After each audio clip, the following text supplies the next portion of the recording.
Finished last, John, as much as I could see. Anyway, our thanks to you. Commiserations, my apologies for that tip anyway, but our thanks to John Oaksey and to Graham Good for this afternoon. Well, the schoolboy international soccer match between England and Scotland at Wembley is just a few minutes away.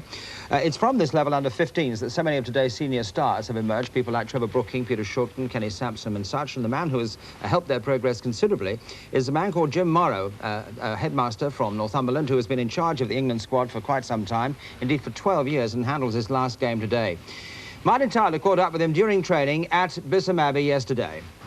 Jim, it's your last match. I think it's your 98th. Yeah. What are your thoughts going into it? Well, it's going to be a special occasion for me, obviously, but it's Wembley, and I started at Wembley against Northern Ireland in '70, really. Good place to end, against good opposition. Love to win, love to play really well. There has been criticism that this level doesn't produce players for the Football League. What do you say to that criticism?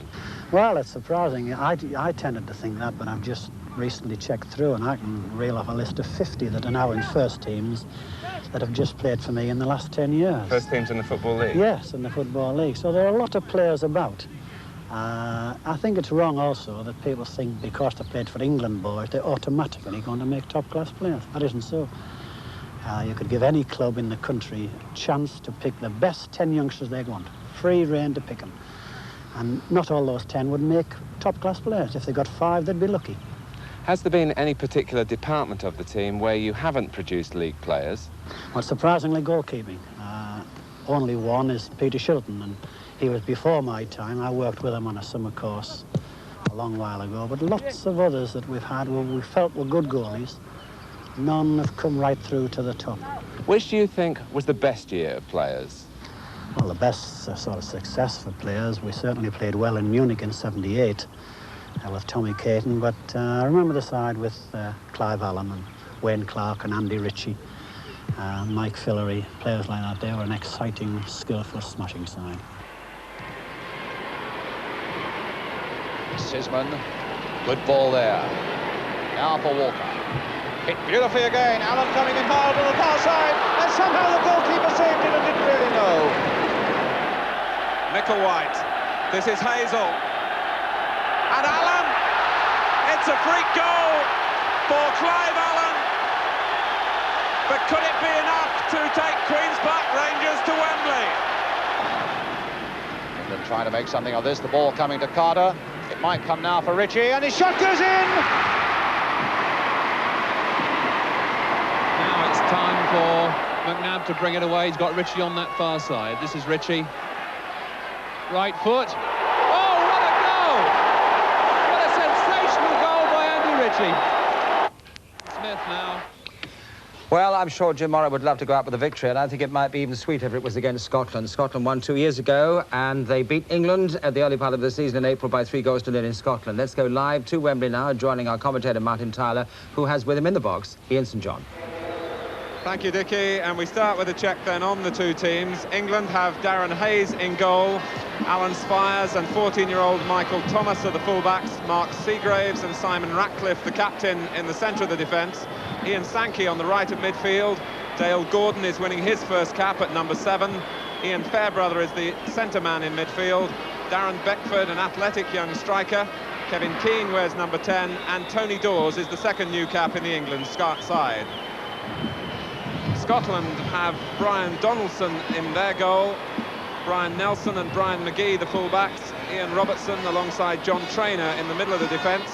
Tony Shepherd captains the side in a 4-man midfield with Derek Ferguson, Ian Cameron and the number 10 David Winnie. Lewis Muirhead and Douglas Maguire are the two front players. For England's Kevin Keane, Wembley is very much in his blood. He was born in the same week in 1967, but his father Mike Keane went up to the Royal Box here to collect the League Cup for Queen's Park Rangers, and Kevin is being watched by a very proud dad this afternoon. But Scotland's Lewis Muirhead has banned his parents from coming to his important games because he doesn't think they bring him luck. And he responded to that superstition with 2 of the 3 goals by which Scotland beat England at Kirkcaldy in April. The officials today with referee Peter Tracy from Northumberland.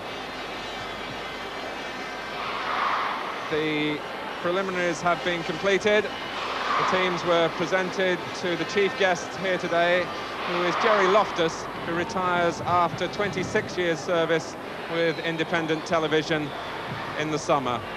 I think many of you may well remember Jerry as one of the first football commentators. England then in the white shirts to kick off, and since you were last with us, we've had a stormy shower. The pitch has certainly been slicked up, and the players, I think, will be a little grateful that some of the heat and humidity has gone out of the atmosphere. England then to attack the goal to the right in the first half.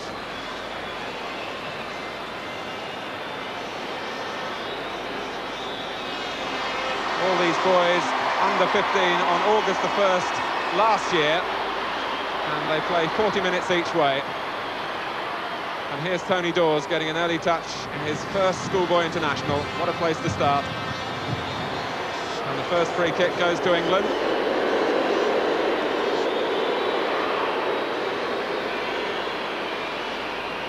To be taken by one of the 14-year-olds, Michael Thomas, from South London. And it's blocked by Derek Ferguson.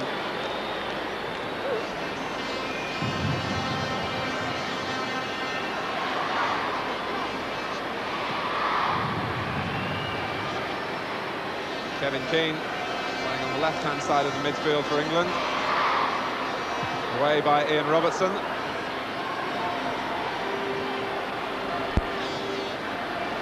Ian Fairbrother finding Keane.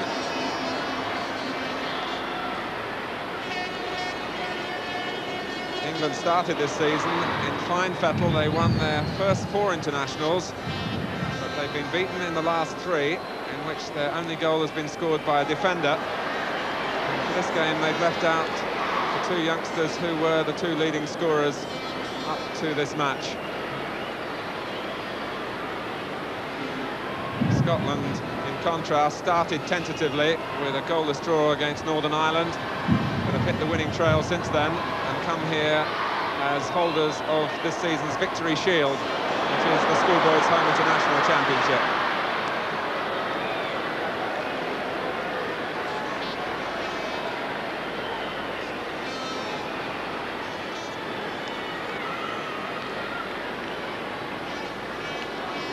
Have been able to hear the odd rumble of thunder around Wembley.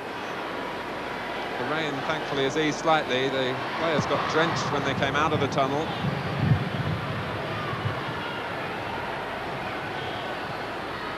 Tony Shepherd, the Scotland captain. David Winnie. The tackle came from Dale Gordon.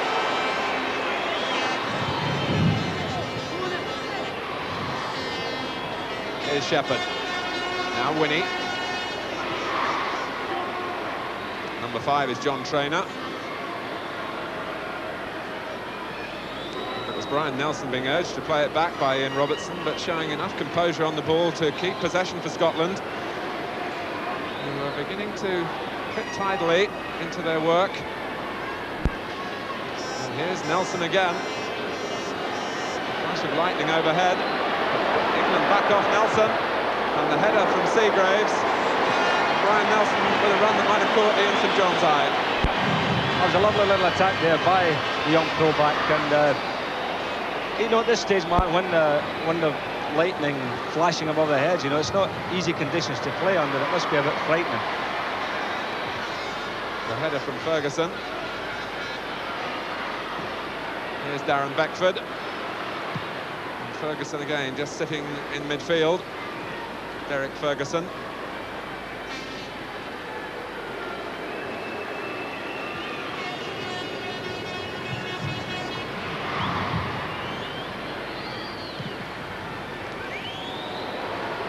And the ooh from the crowd is for another bright flash of lightning, almost directly overhead. Muirhead has the socks down at the start. Keane picking his way out of a tight situation. Beckford with the layoff. Keane involved again. Finding that Dale Gordon had come infield a little. think that little bit of rain we had just before the players came out, Martin, has put just a little bit of skin on the pitch. And if a ball is overhit at all, it's just sliding right out of play.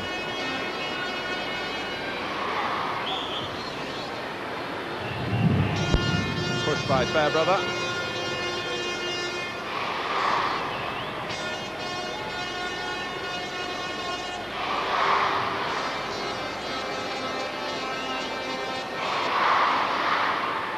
Brian McGee then with Scotland's free kick. Struck well.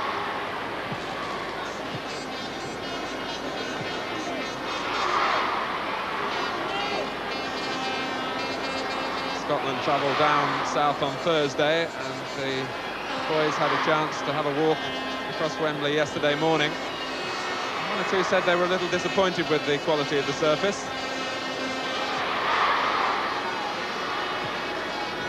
And here's Shepherd.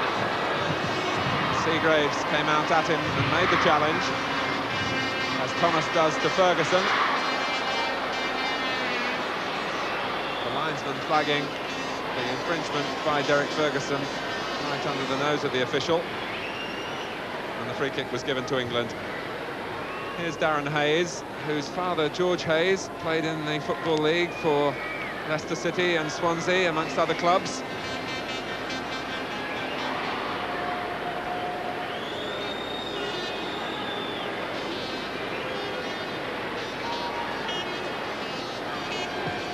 Pass from Seagraves, and now Keane.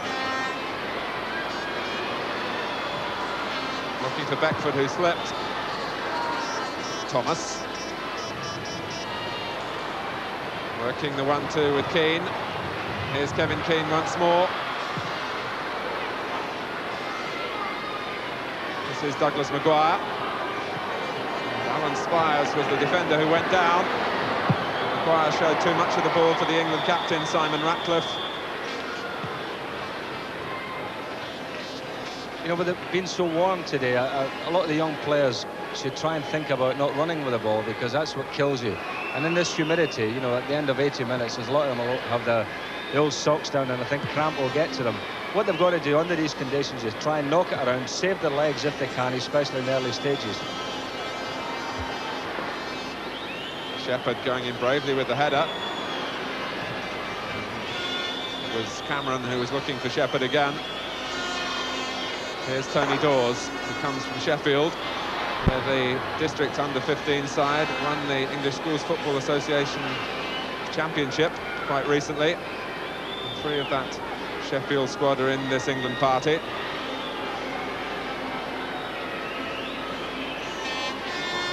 England with 3 men forward, as Thomas looks to find one of them, and Dawes in fact had come infield from that type of position.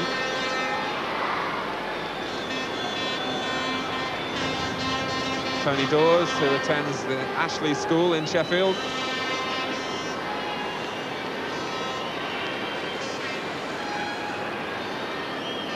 Brian Donaldson, 6'1.5 inches tall, and has ambitions, perhaps not surprisingly, to join the police force. Sankey for England. And now Spires. Dawes and Beckford in the middle.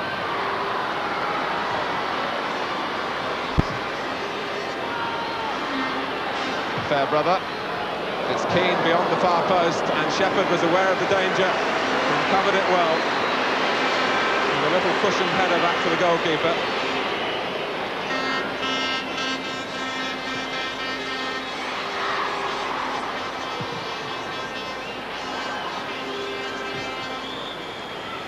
Pushing by Keane on Shepherd.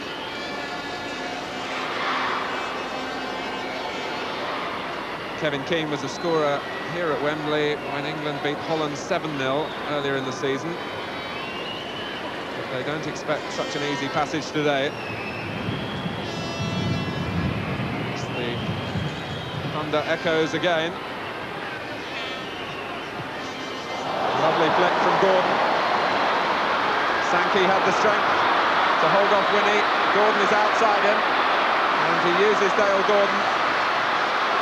Beckford waiting on the far post. The goalkeeper comes and made contact. And much to admire in the work of Shepherd as he played Scotland out of trouble.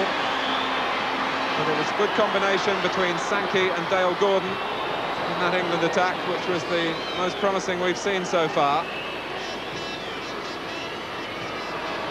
Michael Thomas for England.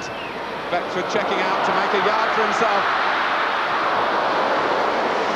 The tackle was from Traynor, and how important it was for Scotland. Been some lovely football already, Martin. There's some beautiful skill. Gordon and Sankey linked up terrific before in that last move, and I'm really excited about the way the game started. England have the corner with Tony Dawes. Gordon comes off the near post for them. And it's Seagraves who was on the far post, the number 4, beaten to it by the goalkeeper. Now Shepherd. Accepting that he got the free kick almost before we heard the referee's whistle. But as always at this Wembley Schoolboy International, the crowd noise is absolutely deafening at a slightly higher decibel range that one normally gets at a football match here.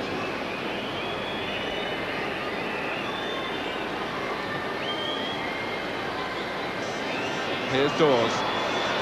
Beckford to stretch the legs. Robertson comes across. The linesman flags, and it's a free kick to England. Darren Beckford showing his speed again. Ian Robertson brought him down.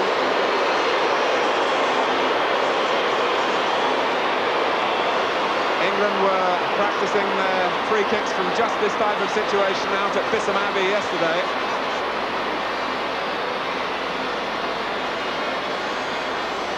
It's Ian Fairbrother holding the ball, who's quite capable of striking at goal from here. So too is the number 10, Kevin Keane.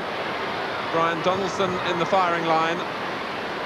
And Tony Dawes is there as well for England. Keane breaks off, and Dawes places it, and Donaldson is down.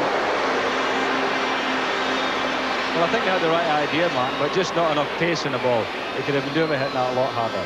But the big centre forward, Beckford, he's got a real bit of pace here, and I think he's going to cause Traynor, the Scottish number 5, a few problems. It was England's number 5, Simon Ratcliffe, with the header. Here's Winnie.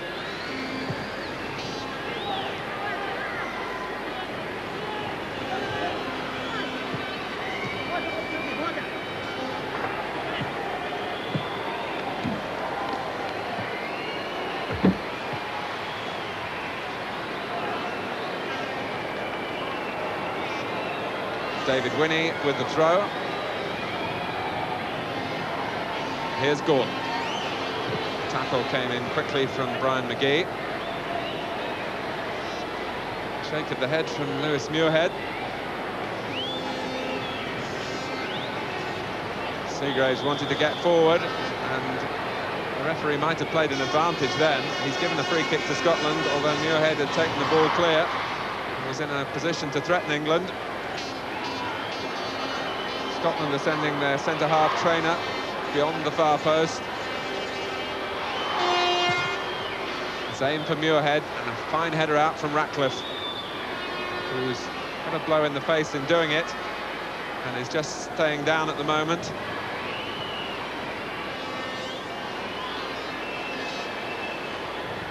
Simon Ratcliffe goes on. This is Cameron. Beaten by Fairbrother. And the pass angle for Beckford to give chase. And he's left Scotland again. Gordon is inside him. And Beckford tries to find him a second time with the header away from Robertson.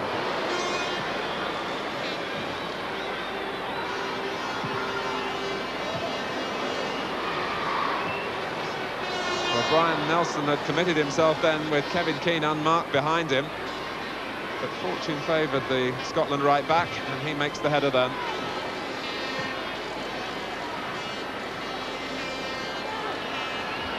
Muirhead.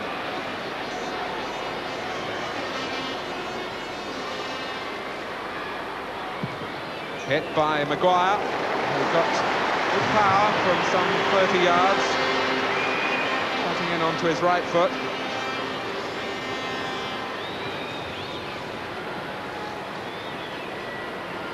A lot of movement up front for England, and it gives Beckford a chance to turn again here. Gordon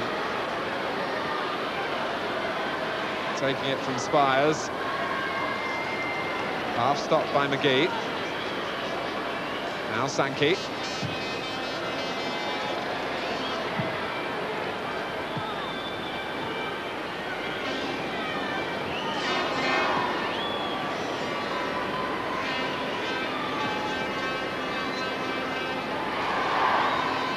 In Sankey. A throw that caught Seagraves wanting to come forward again. With 15 minutes played. Played in an open, enterprising way. A lot of promise of good things to come. Cameron. And Spires in sharply. Alan Spires is another of the England youngsters whose father was a professional. Dickie Spires. Reading supporters will remember him. Played more than 450 league games as their centre-half.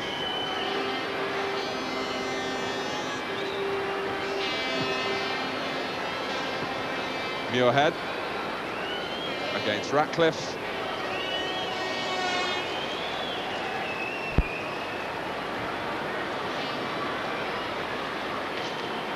Well, it stayed in. The ball rolling actually onto the back of Michael Thomas. And a sentimental afternoon for the England manager, Jim Morrow, who finishes his spell of duty after this game, 12 years in charge, and hoping, of course, to end with a victory.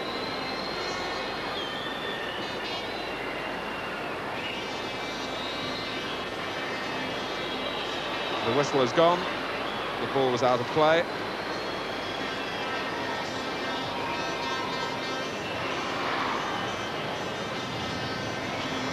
Darren Beckford can be pleased with the way the game has started for him.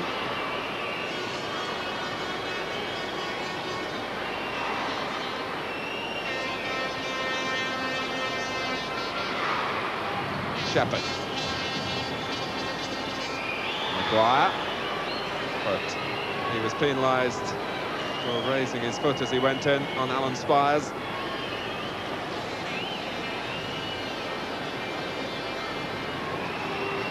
England certainly went into this game feeling that key to their success would be if they could get support up to Darren Beckford, if he's been lacking in the more recent internationals. And it's Beckford who comes to meet the clearance, touches it on cleverly for Dawes. Sankey. Fairbrother. McGee again in sharply. And here's Winnie, who favours the left foot. Cameron. Now Shepherd, and Thomas committing himself and losing out, and possibilities here for Scotland with Ferguson. And Muirhead beaten on the near post by Seagraves.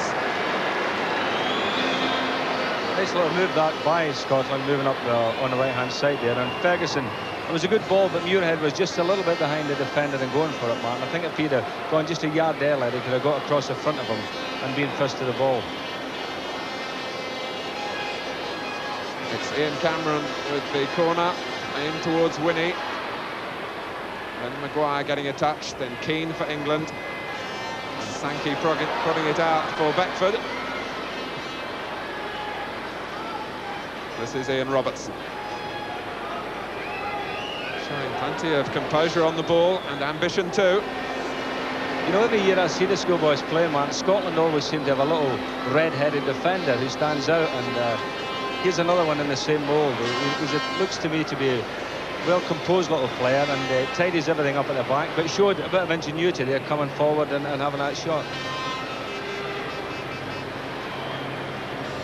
Seagraves, who's caught in possession in his own half. Maguire. Now Ferguson. Scotland massing in the middle, and Ratcliffe deals with the low cross and deals with it well.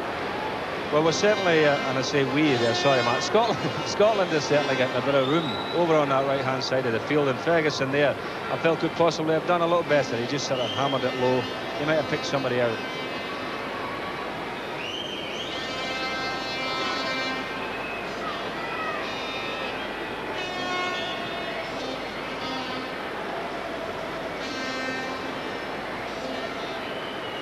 A foul throw spotted by the referee.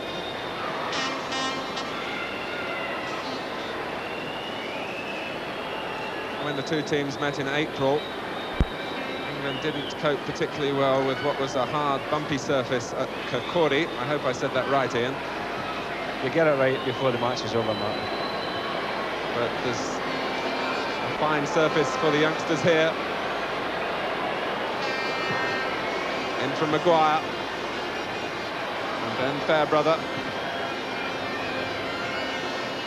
England have a player down hurt at the moment.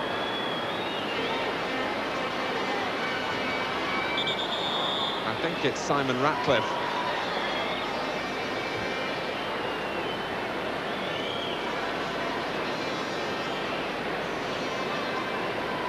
I didn't see what happened to him, Martin, at all there. I was following the ball, and I don't know if it was a clash of heads. It looks as if he's had a knock on the head there, so it may have been on a challenge for the ball. He's taken a knock on the head. He's getting treatment from Ralph O'Donnell, who played for Sheffield Wednesday in the 50s and takes over from Jim Morrow for next season. Philip Priest is the substitute warming up.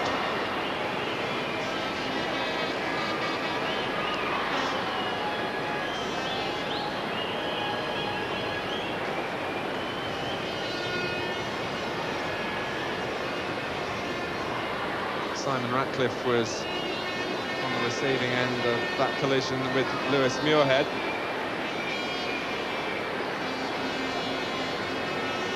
Ratcliffe will be desperately keen to play on, having missed the game here against Holland.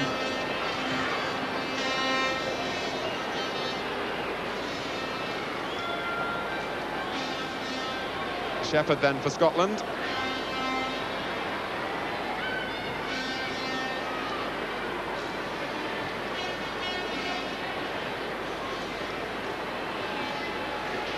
Now Keane. Dawes will chase. Robertson should be able to see it behind, but Dawes stretching out to rob him. And it needed the intervention of Shepherd to sort things out a little for Scotland. Ian Robertson had settled for the goal kick, but this lad Tony Dawes hadn't given it up. Keane.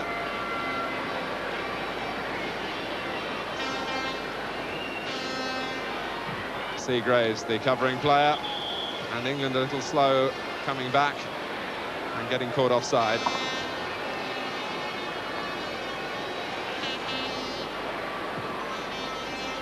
The clouds are beginning to blow away and the sun reappears.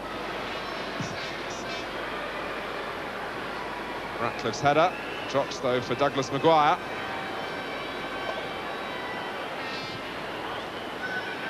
Touched off nicely by Kevin Keane. Beckford. And now Gordon. Gets past McGee. He's got Dawes up with him. And Beckford. But Gordon always had it in his mind, I think, to try the shot himself. Dale Gordon, who comes from Caister in Norfolk.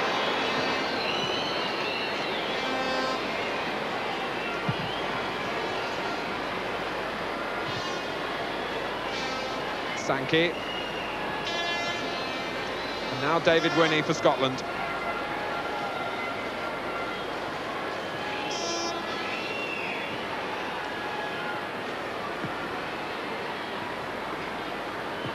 Cameron. Played off by Muirhead. It's good build-up this by the young Scots. And a fine save at the end of an accurate shot that was arrowing towards the corner from Ian Cameron. Well, it's a really impressive series of one-touch passing there by Scotland, and finally lets them in for the shot there. Good save by the goalkeeper, actually. But I've been, you know, sitting here watching both sides playing some lovely football, some lovely early one-touch passing. There's been plenty of fire in the tackling as well.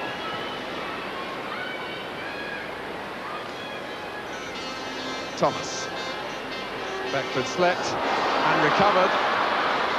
And Donaldson again showing good judgment, although the ball is still not in his grasp. And the referee took a lenient view of that collision between Darren Beckford and Brian Donaldson. Well, the opportunity came initially when Beckford slipped, seemed to have lost his chance, and showed real athleticism to get back on his feet and show again that pace that has looked England's best weapon in this first half.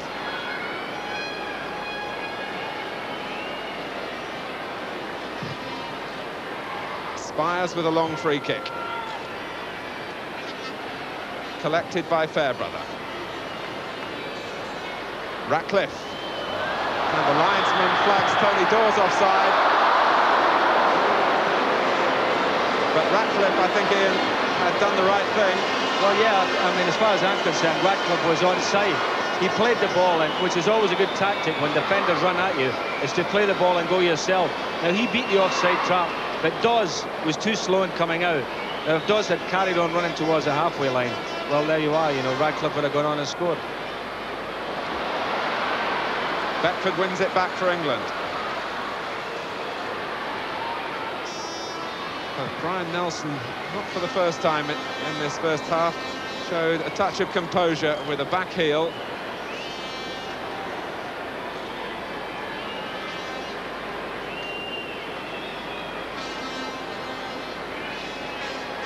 He really has approached this match in a very level-headed way, the Scotland number 2. Level-headed and horizontal at times with the tackle. Clear foul on Dawes. And the point being made by referee Peter Tracy.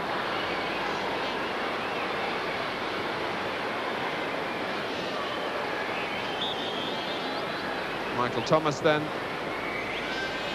And Seagraves got in front of his marker.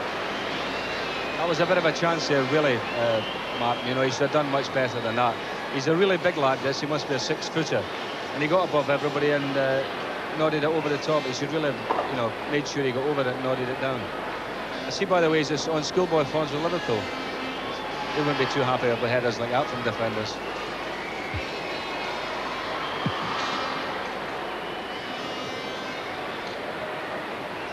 Fairbrother wanting to bring it down, but not being given time to do so. It was Muirhead who was working back. And Muirhead who takes it away from Ratcliffe only momentarily.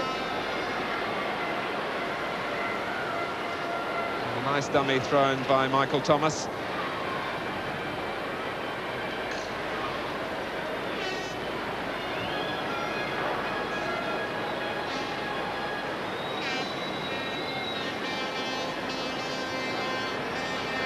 Shepherd in strongly to bring possession back for Scotland.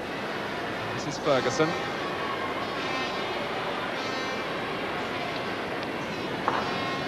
Keane though for England. Dawes. Played forward by Thomas. Trainer comes out of the middle and settles for the throw, but not for taking it himself.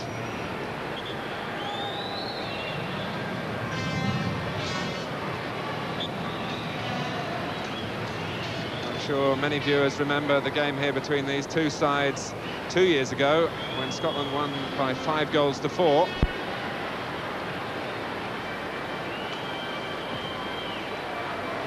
Well, you know, I was at that game, Martin, and you know, since then there's 7 of the Scottish side who were involved in the squad that won the European Championship under 18 the other day, and I think that's terrific that we can see the progression from schoolboy level to professional level. Here's Dawes for England.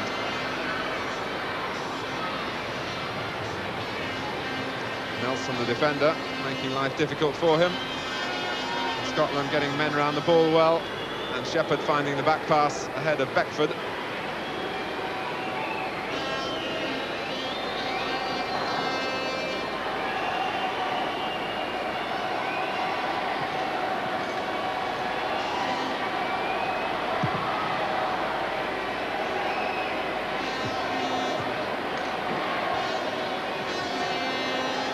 Thomas slightly miscued. Sankey retrieved it and then was fouled by David Winnie. David Winnie, who is on schoolboy forms with St Mirren, as is the number 8, Ian Cameron.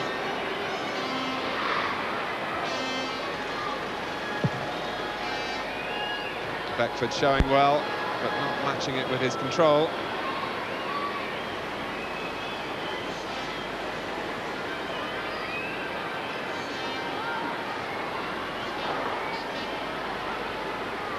Ten minutes remaining in the first half. And it's still England 0, Scotland 0.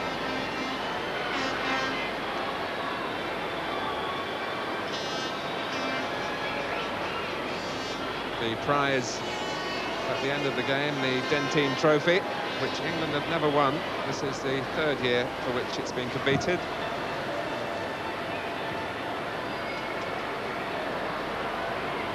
Shepherd.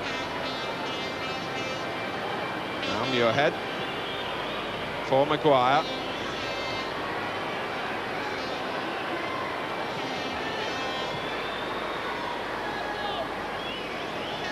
It's England's throw. They've certainly looked menacing with their front three when they've been able to give them possession. But I would think Scotland doing slightly better in midfield and keeping the supply down at the moment. I'd like to see Scotland play with a little bit more width on the left there, Martin. Maguire is moving in field and cutting the space down on his side. We seem to be doing better up on the right-hand side.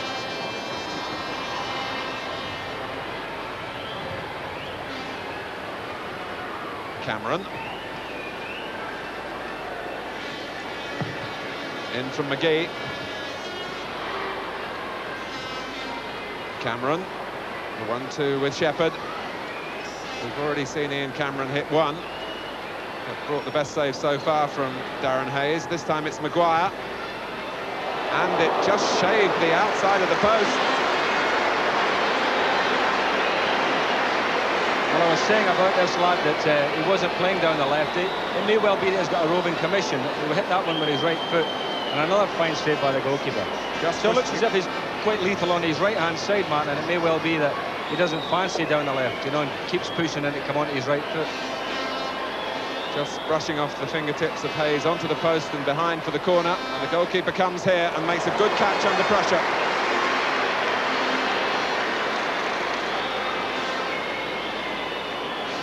You may have heard Jim Morrow say at the start of the programme that in his 12 years as manager of the England under-15 side, they haven't produced a top-class goalkeeper, but they have great hopes that Darren Hayes will go on to make his mark in league football.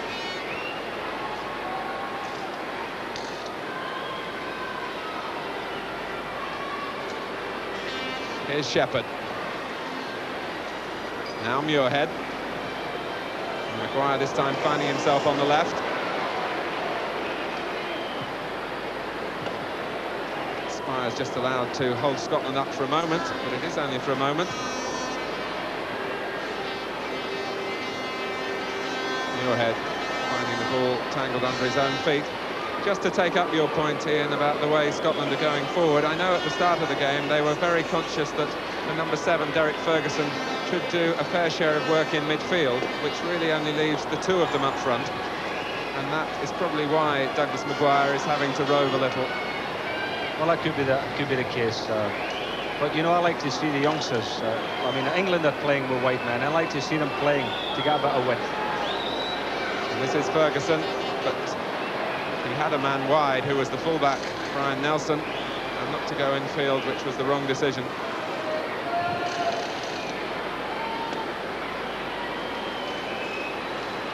Seagraves. This is Keane. England with men forward here. Kevin Keane is one, and Beckford is offside. There was no doubt about it, although Darren Beckford protests. Yeah, I think just offside there, Martin. You know, he was the last man. He's looking along the line, so really he should have been a little bit more careful there to remain onside. Because had he been so, he was in with a good chance.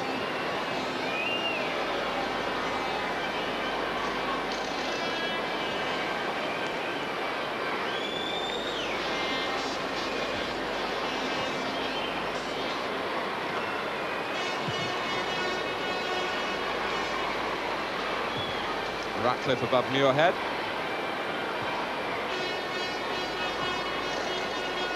Dawes. Certainly the England front players, when they get the ball, they'll be given time to control and to turn and to assess what is open to them. It was an awkward ball for Beckford when it arrived.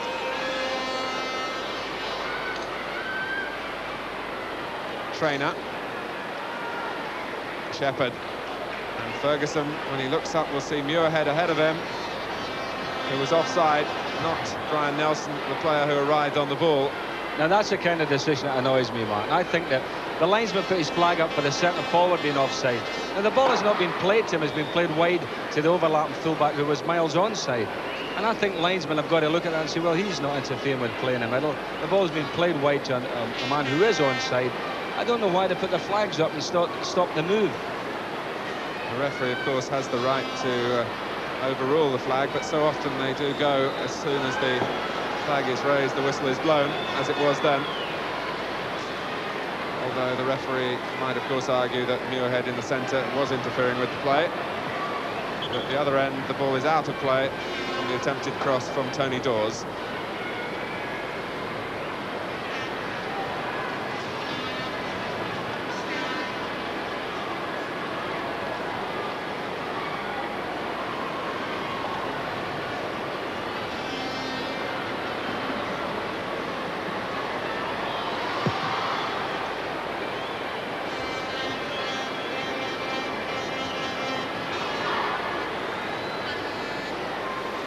Muirhead.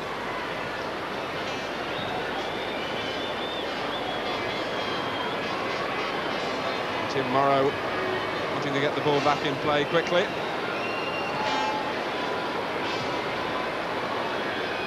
One or two of the youngsters looking understandably a little weary as we come to the final moments of the first half. Very, very warm indeed down at pitch level.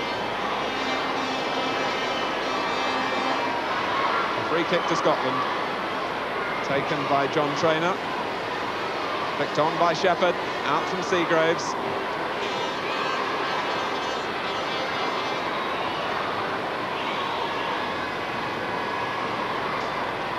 Ferguson against Thomas, and Ferguson holds him off well, but he couldn't bypass Ratcliffe. England a little slow again, working it clear. But it was neatly done in the end, the back pass from Kevin Keane. Again, Scotland gets a terrific position. You know, Ferguson has got the beating of Thomas. And I think if we give him enough of the ball, he can create some damage for Scotland. It's a lovely layoff there from Beckford for Sankey. England break down again from midfield.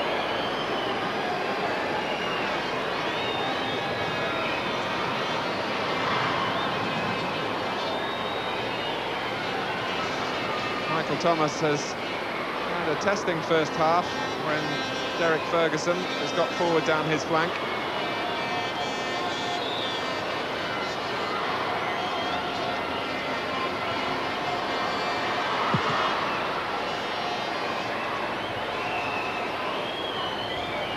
Beckford. Dawes. And it was Trainer who was covering for Scotland on the near post. And it was important for them that he was, with Beckford and Gordon coming in behind.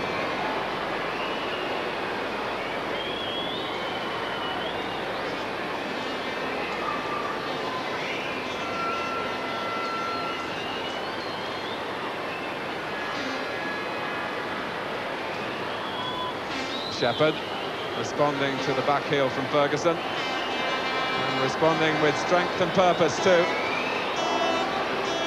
Ferguson had supported him in turn, but Scotland were a little flat as the ball was played in, and it was a fairly easy ball to defend against.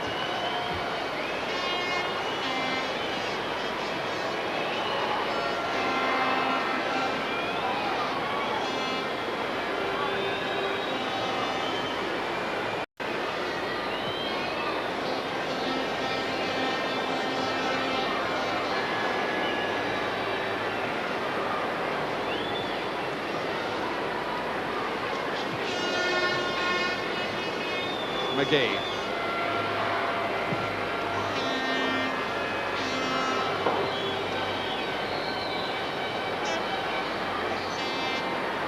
Maguire. Off the head of Seagraves, but it wasn't the best defensive header. Just a few seconds of the first half remaining. Ian, what's your assessment of the way it's gone? Well, it's very evenly balanced up to half-time. You know, there's both sides have had some good attacks, with some good goalkeeping saves at either end. And I think I'm looking forward to the second half. I've been very impressed with some of the football I've seen in this 40 minutes.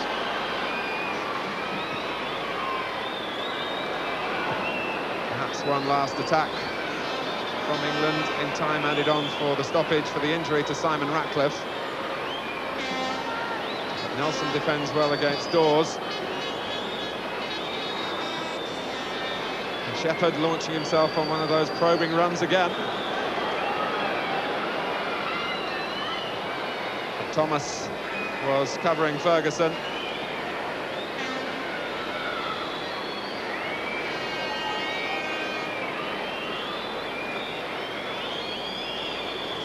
So the half-time whistle goes. A goalless first half, which will please certainly the two goalkeepers. Some fine work from Darren Hayes for England, notably one plunging save to his left from Ian Cameron. And at the other end, Brian Donaldson has given a cool display as well, particularly in coming off his line. So the boys go off for a well-earned breather, and we'll go back to the studio to join Dickie Davis. Well, no goals, but plenty of skill and plenty of enthusiasm. We'll have live coverage of the second half. We'll have a news roundup coming up in a moment with scores and results, and that's next on World of Sport.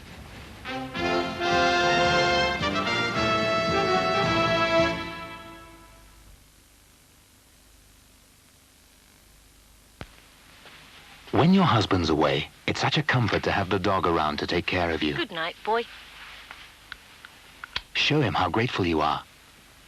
Give him Pal with Marrowbone, a meal he'll really enjoy. You know how your dog loves the taste of marrowbone? Well, there's real marrowbone in Pal, plus all the firm, meaty nourishment he needs. Pal with Marrowbone. Morning, Jason. Doesn't your dog deserve Pal? Every day. Ta-da! My new ready-to-drink Ribena, a luscious glassful in a carton with its own little straw. Real Ribena goodness. Now you can drink it anywhere. New ready-to-drink Ribena. Now you can drink it anywhere.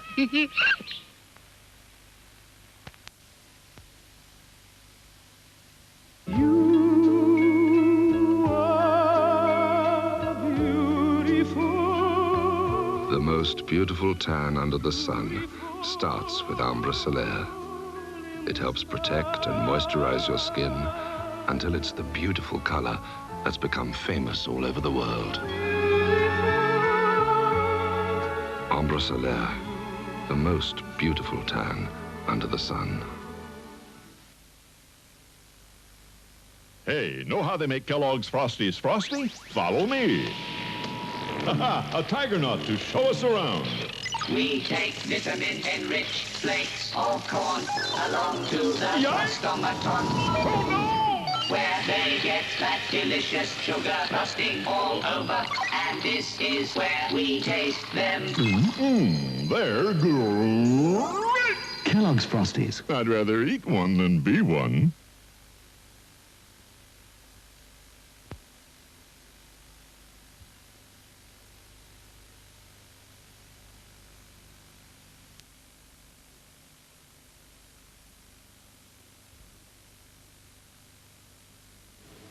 Clanford of Paisley Summer Special. 0% finance on new Catinas saves you £460. Ford gives you more. Clanford of Paisley, ask for less.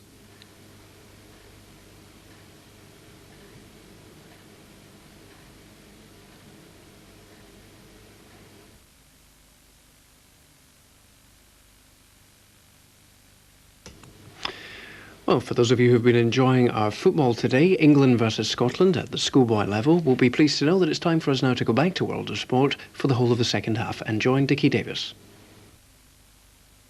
Against Middlesex. But here with the scores in all the first-class matches being played today is Bob Colston. First, the tour match, Northamptonshire against India. India 180 for 5 wickets. Rain stopped play in this match. the Schweppes County Championship, Essex against Somerset. Essex 180 for 2 wickets after 51 overs. Gloucestershire against Derbyshire. Gloucestershire 202 for 3 wickets after 72 overs. Kent against Middlesex. Kent 190 for 4 wickets after 71 overs. Lancashire against Glamorgan. Lancashire 164 for 6 wickets after 64 overs. Nottinghamshire against Worcestershire. Worcestershire 166 all out after 43 overs. Nottinghamshire 37 for 1 wicket off 13 overs. Surrey against Hampshire. Hampshire 148 all out after 43.3 overs. Surrey 16 for 2 wickets after 8 overs. Warwickshire against Sussex. Sussex 164 for 6 wickets after 56 overs. And the other match, Leicestershire against Zimbabwe. Zimbabwe 167 for 6 wickets.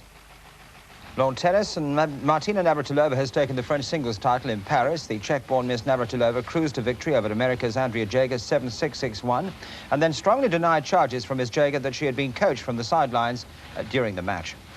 Racing here with some results is John Tyrrell. Starting in Epsom with the 335, won by number 10, Last Device, 13-2. Second, number 3, Redden, also at 13-2. Third, number 8, The Ripleyite, 11-2, 9 ran. At Haydock, the 310, first, number 7, Century City, 10-1. Second, number 10, Mailman, 5-2. And third, number 9, Cordite Spear, 9-2. A non-runner here, number 5, and 5 ran. In the John of Gaunt Stakes, won by number 2, Indian King, even money favourite. Second, number 6, My Dad Tom, 10-1. And third, number 4, Cutthroat, 8-1, 7 ran. At Catterick, 320, first, number 4, Doubtful, 11-10 on favourite. Second, number 7, Jolly Burglar, 10-1. And third, number 22, Rag on Fire, 20-1, 12 ran. In the 350, where there's a steward's inquiry, but here's the finishing order. First, number 1, BD, 12-1. Second, number 10, Romantic Night, 11-4. And third, number 4, Fleet Bay, 12-1, 8 ran. At Stratford, 315, first, number 14, Gambling Prince, 6-4 favourite. Second, number 2, Flaming Testwood, 10-1. Third, number 4, Hobo, 8-1. Non-runners, numbers 3 and 6, and 9 ran. Finally, the 345 at Stratford, first, number 15, Sea Cargo, 12-1. Second, number 9, Little Canford, the 5-2 favourite. Third, number 14, Chirp at 16-1. And the fourth horse, number 26, Pintuck, 33-1. Non-runner 5, 17 ran. In the Schoolboy International at Wembley, it's England 0, Scotland 0. All to play for in the second half. Live coverage of that in just a few moments.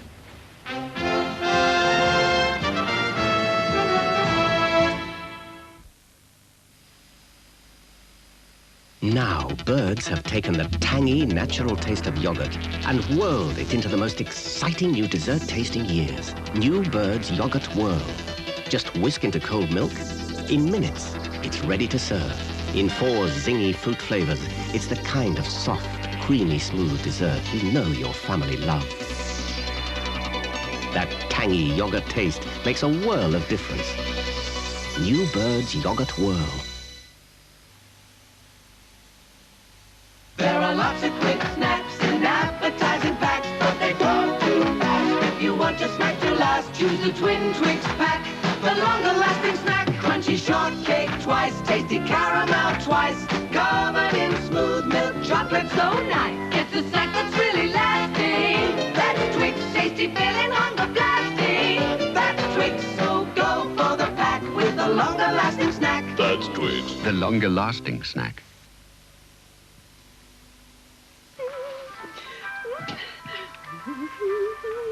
The new Philips steam iron has so many unexpected features, it almost makes ironing a pleasure.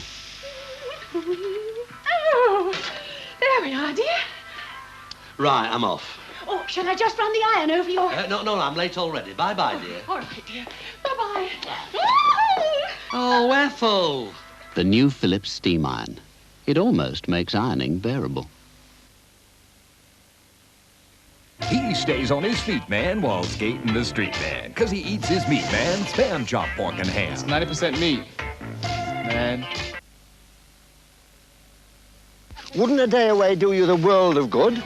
You could get some fresh air in your lungs, or call in on a friend, Just get one of these and get on one of these. An away day costs you less because of the train. There you are, mate. All finished. Not bad, eh? What do you think? Great. As time passes, this is what happens to our most precious memories. We lose them. Keeping them is simple. Keep that moment in Kodak color. Would you trust your memories to any other film? Don't lose them. Keep them. Keep them with Kodak.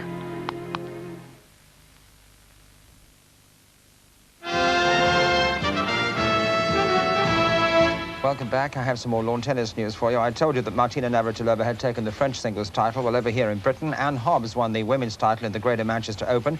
Miss Hobbs, Britain's number 4, raced to victory 6-2, 6-love against America's Kate Latham, the girl who told John McEnroe to shut up during play yesterday. At Beckenham, Pam Shriver, who stormed off court yesterday after arguing with an umpire, had a happier time today, retaining her singles title. The American girl took only 56 minutes to beat Elizabeth Serres of Australia 6-3, 6-2. Cycling, and Yuri Kashirin has finished the milk race as he began it on the winner's rostrum.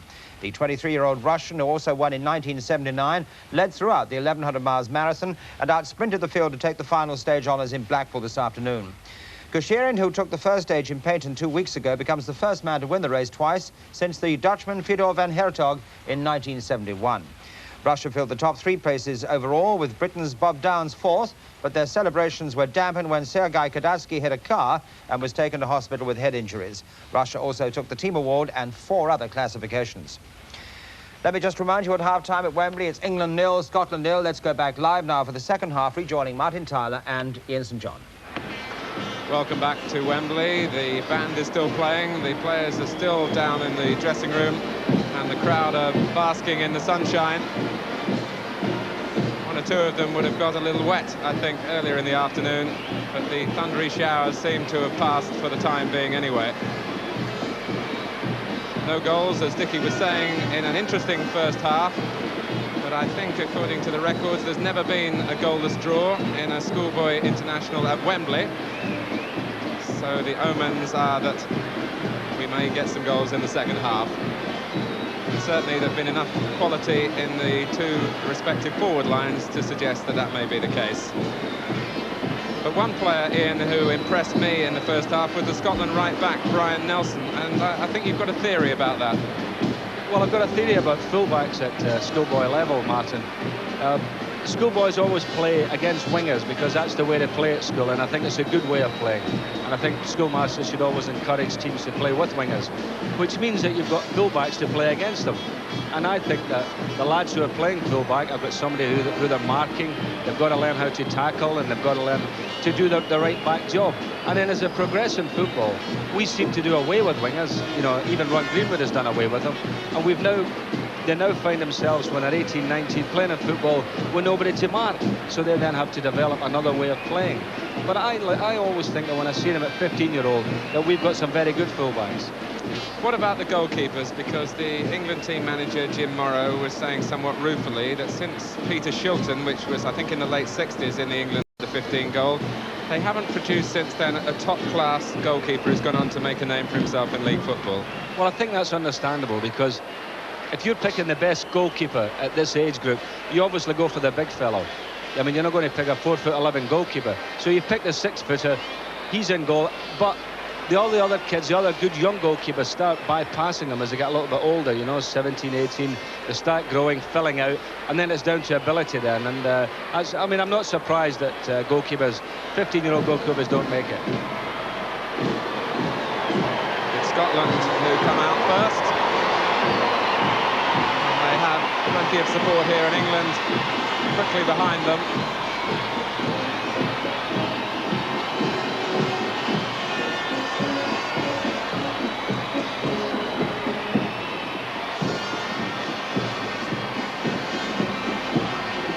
England, in fact, have only failed to score in 2 internationals at this level here at Wembley, and they were both against Scotland when Scotland won 2-0 here in 1967 and 1-0 in 1975.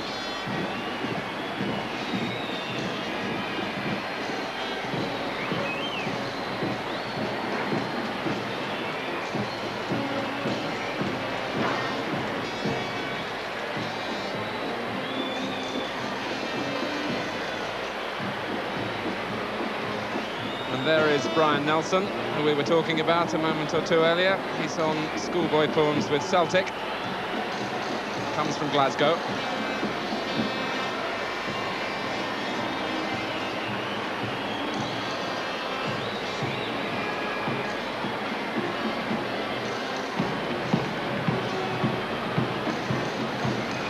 Referee just checking that the numbers are right on each side. I can't at the moment see any substitutions, and it's Scotland who defend the goal to the left in the second half,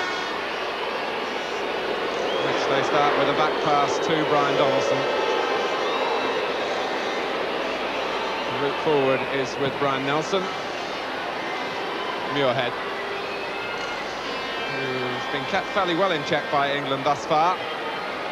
Now Nelson, being allowed to go a long way. Nelson again, and offside was Douglas Maguire. Hayes again with handling to admire as the ball skimmed off the turf at him. And this is Dale Gordon, looking to take on Traynor, who didn't keep his feet but made the tackle.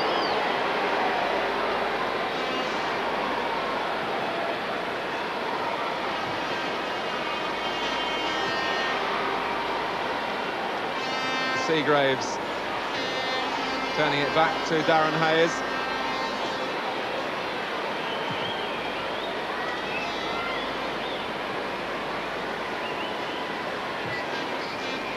Dawes.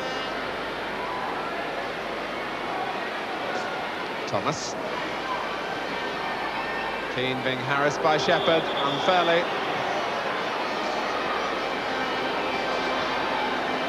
Tony Shepherd, Ian, was making long runs in the first half from midfield. Yeah, he's a good player. He's a classy player, this lad, but he does tend to run with the ball. And I would think in this heat and humidity today at Wembley, you might find that he could tire, because it's a long way to carry it. But again, young players do that, Mark. You know, they don't understand as yet when to hold the ball and when to pass it. At the moment, he's holding on to the ball just a little bit too long.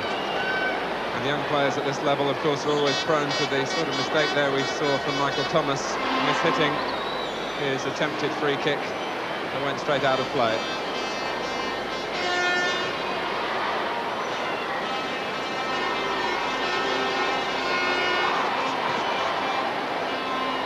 Thomas, though, to try and retrieve the mistake, and now Keane. And look again how Scotland have left back, but he could have turned, but he saw Keane up in support. The ball favoured England on a couple of occasions, and finally Shepherd brought it out. Cameron. Now Ferguson. Seagraves trying to hold him up. Ferguson again. And it's still with Derek Ferguson, who was being held right on the edge of that England area.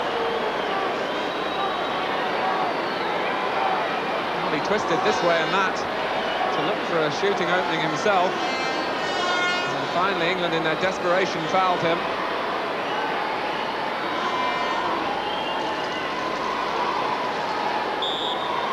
Touch for Shepherd, and it deflected off Dale Gordon. Muirhead got a good header to it, and it was Ratcliffe who was alert for England.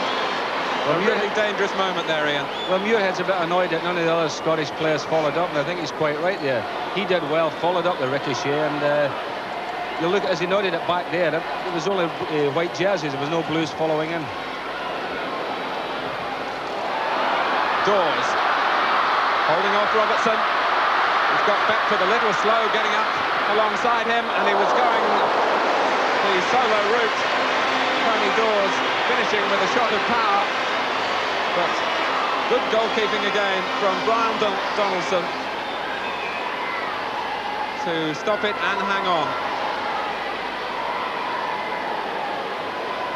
Ferguson's cross. Muirhead waited for it to come down. And it's an England free kick. Or some holding by Muirhead off the ball. Well, the game certainly started off brightly in the second half, Martin. I don't think that 0-0 scoreline is going to stay for very long.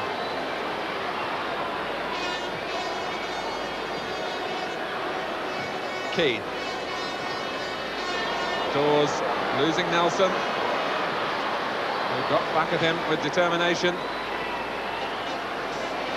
Spires showing strength himself.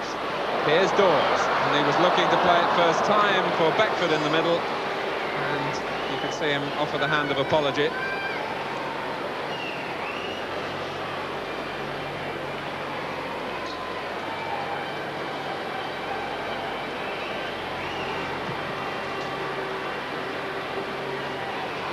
Ferguson, Muirhead. It's Winnie coming from midfield. Stopped by Ratcliffe. Cameron. Running into Seagraves, but bringing Scotland a corner.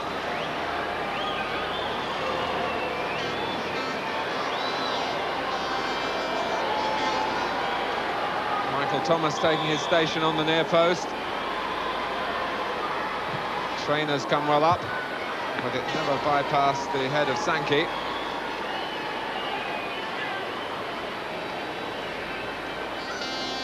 Ferguson leaving Sankey on the ground with a delightful shrug of the shoulders. But Thomas slides in, and Scotland have another corner.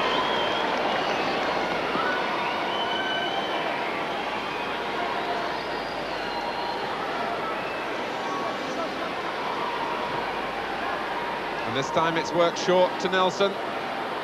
He tries it on the left foot. I must have heard you talking about him at half-time. He's out to impress. Actually, what he's got to do there is just knock it back to the wide player, and Scotland were in behind him.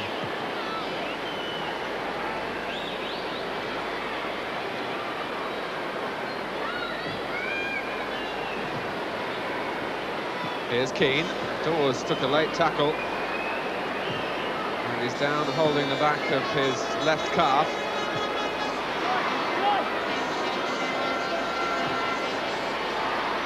Play, meanwhile, goes on.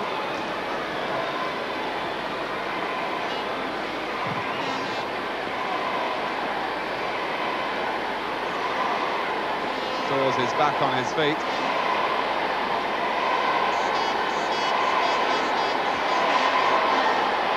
Ralph O'Donnell called on to give him some treatment. The trainer's sponge is required. And it's time for a breather for Brian Nelson. And one really can't emphasise too strongly just how hot it is down at pitch level. I think the signs are there, Martin, that we're going to get a few of the fellas collapsing before the end. Even a substitute warming up will get cramped. Play restarting with a throw. It'll be difficult for the team managers to decide the moment to use their substitutes because of the risk of players fading towards the last stages of the game. 2 substitutes and a goalkeeper allowed for both sides. An indirect free kick in Scotland's favour for obstruction on Ian Cameron. Trainer, the centre-half, is forward again.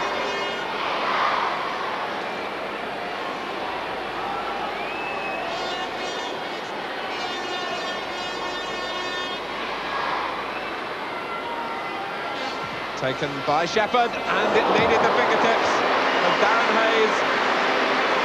And he gets applause for the save from Lewis Muirhead, which was a nice touch.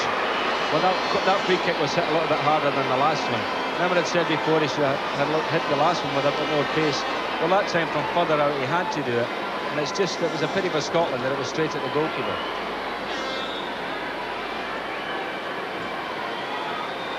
The effort from Tony Shepherd.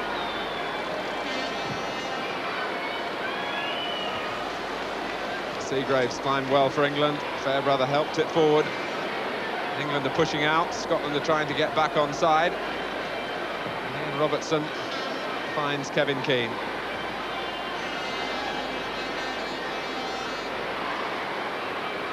Seagraves.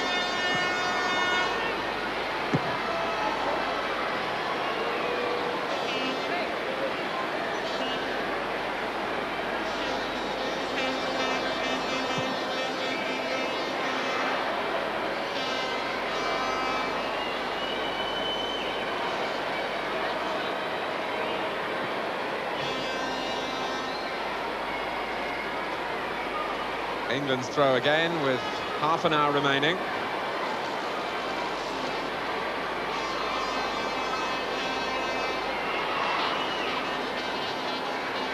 Dawes. Needing help now, and in fact, Nelson was wild. There's really no necessity for him to give away the free kick.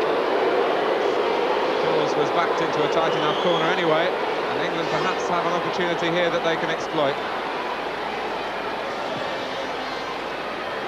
Beckford climbed well, and it was hooked away from Seagraves as he set his sights by the left-back McGee.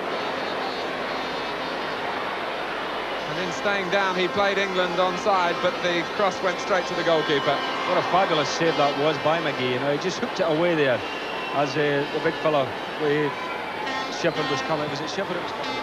Seagrave rather was coming in on it, and it was a really timely when I thought that was a certainty there for England to go one up. I was thinking, you know, that our young right back there, Nelson, is getting a little bit upset and a little bit needly, and I think it's, you know, he doesn't have to do it. I mean, he's played a good game, but it may well be, of course, he's getting a little bit tired, and then his temper's beginning to go a bit. Well, certainly Brian McGee risking blood for his country then.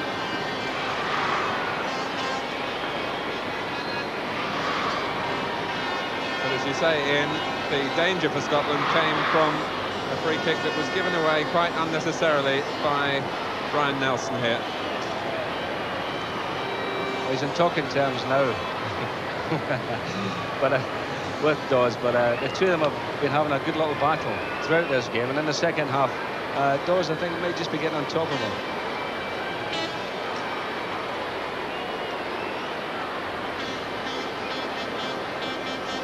Well, certainly Brian Donaldson would be grateful for the efforts of Brian McGee. And Darren Hayes is keeping on his toes, keeping the concentration level high. I'm sure his father, George, who played so many league games, will have instilled that lesson into him. Dawes had run offside.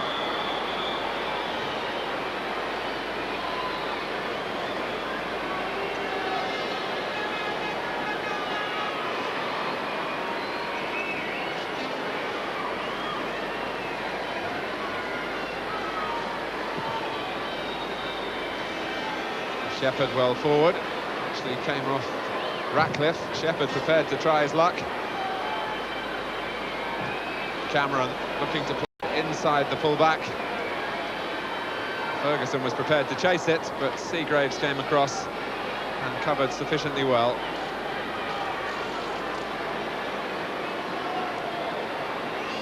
Mark Seagraves, who's played in all of 7 England internationals this season at this under-15 level.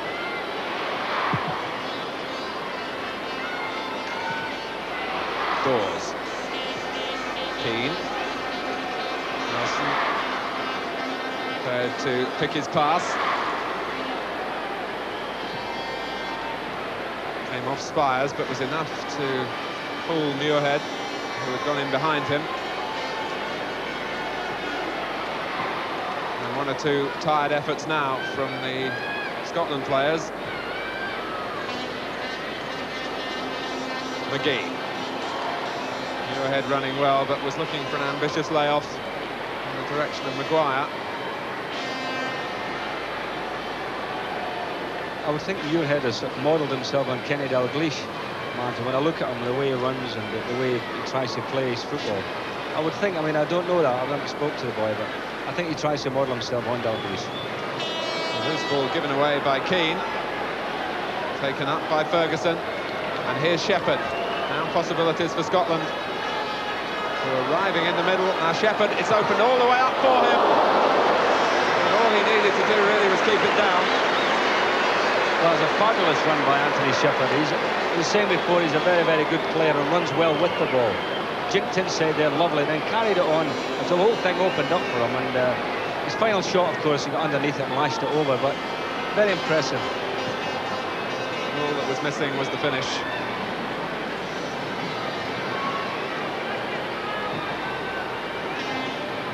Dawes. On a 1-2 inadvertently off the referee. It didn't work in England's favour. Ferguson. Here's Nelson. It's over Maguire. McGee will reach it. And now Maguire. Well, the two Scottish fullbacks very much involved in that move. Nelson first of all going down the right, squaring it across, then McGee turning it back before Maguire hit the shot. It's nice to see that, Mark, that both fullbacks have come up into attack and Scotland have got the ball. It's a good spell, this, for Scotland. Maybe Simon Ratcliffe aware of it, wanting to give his players a little time to settle. Encouraging Darren Hayes to kick long.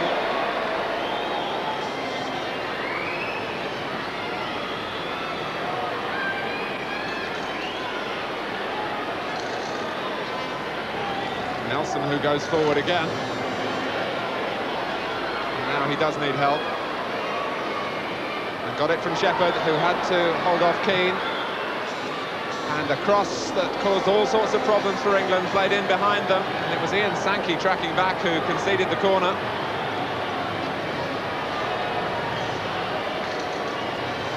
Well, when you've got a spell of pressure like this, this is the time to score a goal. You know, if Scotland scored now, I'd give them a big lift and probably knock England right on their heels. Trainer is up on the far post.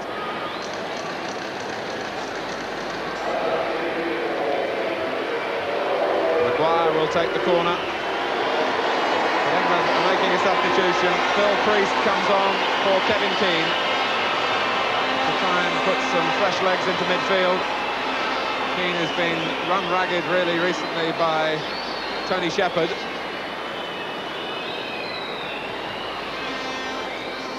And it's Shepherd's header off the line from Michael Thomas.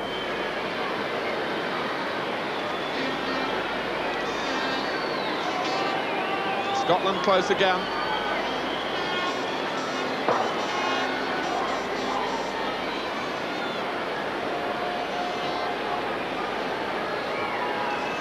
Ferguson collecting the throw. Nelson was a little flat-footed as the back heel was played towards the byline to give him an angle for the cross. It caught sleeping a little bit there, Thomas, with that back heel. It was a nice little neat piece of play, and if he'd been on his way, he'd have been on the byline there knocking that ball across.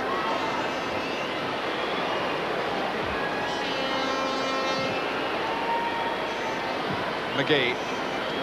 Time for Seagraves, and he was aware that he had time to. Fairbrother. Here's Priest.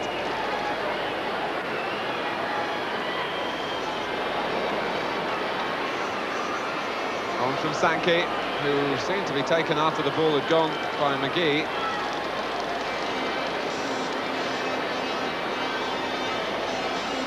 Phil Priest, who's on schoolboy forms with Chelsea, and indeed the young Scotland players were very surprised he wasn't in the starting lineup. He impressed them a lot in the first game between the two countries in April. And this is Dawes. They'll want to work it onto the left foot, and now Priest. And just fingered away by Donaldson. Phil Priest almost making an early impact. That was a good effort from the edge of the box there. I mean, that was his first kick, his second kick at the ball, rather. He pulled out a very good save from Donaldson.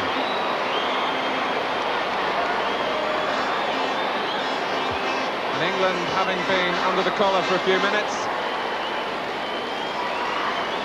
now have the chance to take things forward with the corner.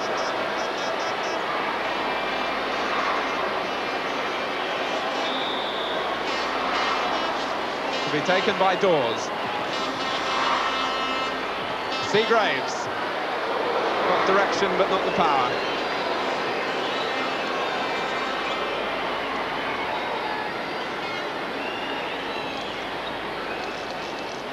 It's noticeable, Ian, that we've seen very little of Darren Beckford in this half. Well, that did go through my mind there, Martin. You know, the English lads, the midfield players, haven't given him any sort of supply at all. If you've got a player, a centre-forward, with the pace that he's got, then you've got to think about playing balls behind the defenders so that he can run onto them. As it is at the moment, you know, in the second half, I don't think he's had one pass. It is the England philosophy at this level to play through midfield rather than bypass it. But in their attempts to do that, Scotland are defending well in that area. But Beckford involved here with a pass for Michael Thomas. But he will be disappointed with his contribution to the move.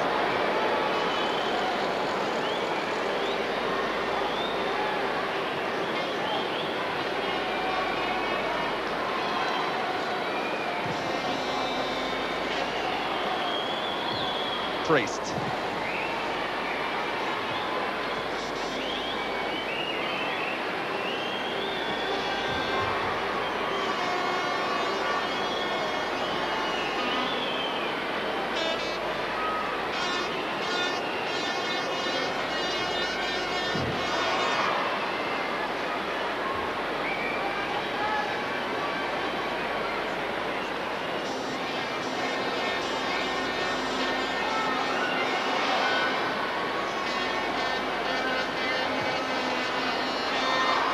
Winnie. Here's Beckford, controlled it well at full stretch, but tried to play the pass in too much of a hurry. But it may be the duel that will decide the outcome of the game will be between Philip Priest, who's been brought on to keep an eye on Tony Shepherd, who was controlled so much this afternoon for Scotland. And we've seen enough from Priest already to know that he can be dangerous for England if he gets forward. Here he is.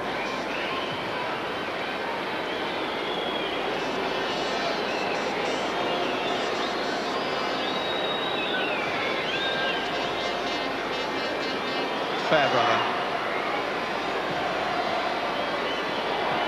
Gordon switched to the left. And Nelson quite happy to deal with the problems posed by Dale Gordon.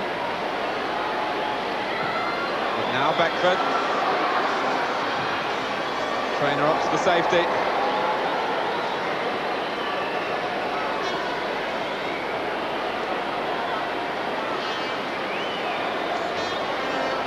Darren Beckford, who's a top-class schoolboy basketball player as well. You might have noticed the basketball flourish as he threw the ball for Priest to take the throw, and it's Beckford with the cross, and Dawes coming in, couldn't make the header with the goalkeeper committed.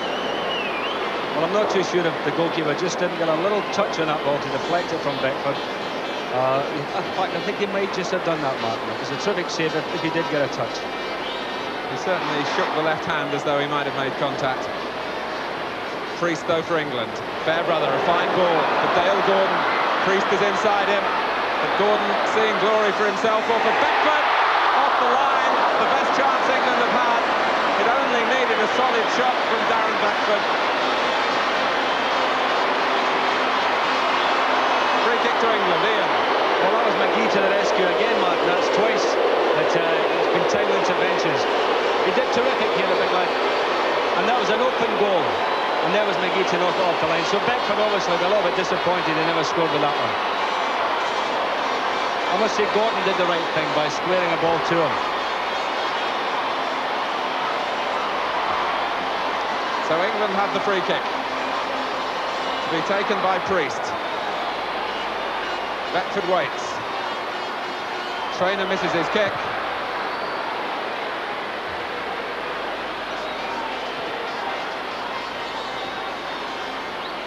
Maguire taking too long on the ball.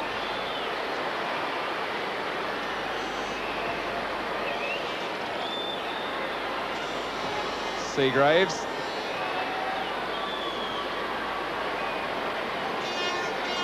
Little Ian Sankey in an unspectacular way, the number 6 for England, has worked hard on the right-hand side of midfield. But Scotland have the free kick.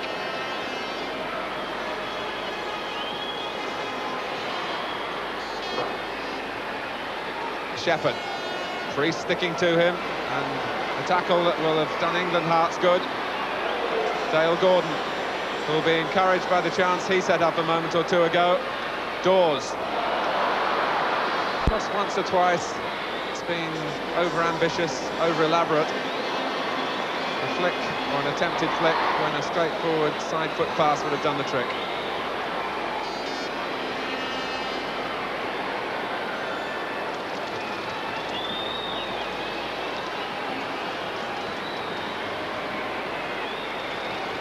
I was going to say there, Martin, I don't mind really boys at this level trying things. I don't mind if they try back heelers and flicks and, you know, try the unusual, because it's only through doing that and learning when is the right time to do it and when is the wrong time. You only get that through experience. But at least if they try them and they do come off, it gives you a lot of satisfaction to bring these little pieces of skill into your game. Now Beckford, and it wouldn't get past Brian Nelson, who was in the right place for Scotland, with Tony Dawes in the clear behind him.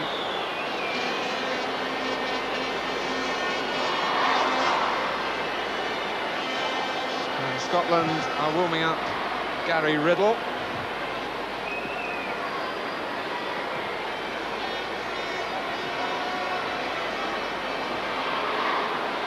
Thomas. It's going to be a test of strength and determination as much as skill here, and Gordon. Another chance goes away from England. There's a fine pass in from Michael Thomas. It was a super pass, and really, you know, Gordon must be thinking he should have scored there. He's clear through, he's only got the goalkeeper to beat. And I think he hurried his shot, you know, he could have gone on and probably tried to place it. He had the shot from the edge of the box and knocked it past the post. England have created 2 or 3 chances in this last sort of 5 or 10 minutes. So they appear to have weathered the storm that Scotland had thrown at them earlier, and are now coming more and more into the game.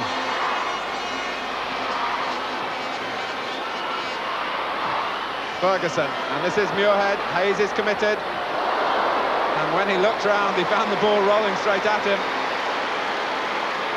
Ratcliffe and Muirhead, who felt the full force of the collision.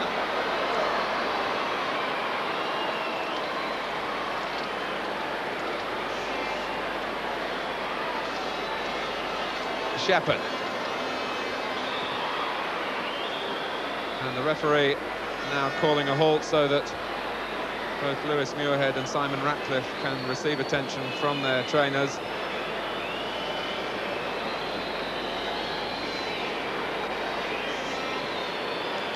It was a really fierce collision there, because the goalkeeper came out and clashed into the 2 lads as they were vying for the ball there, and they landed on top of each other.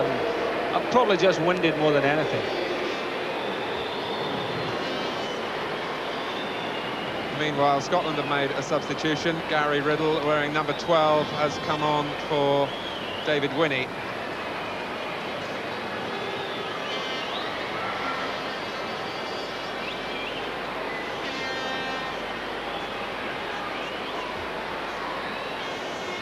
Gary Riddle is a product of Aberdeen schools.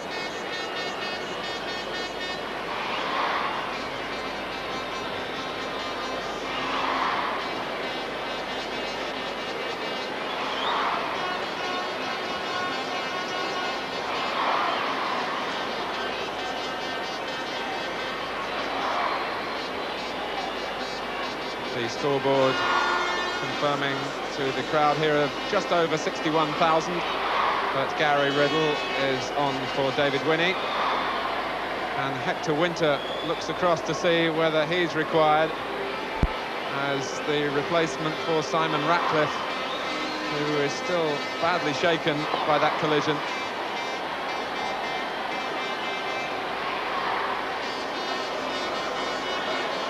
Ratcliffe is off the pitch. Muirhead is back in action for Scotland, so they have their full 11. England down to 10 at the moment. But Dale Gordon, who's created one good chance and missed one in the last 5 minutes, across for Beckford.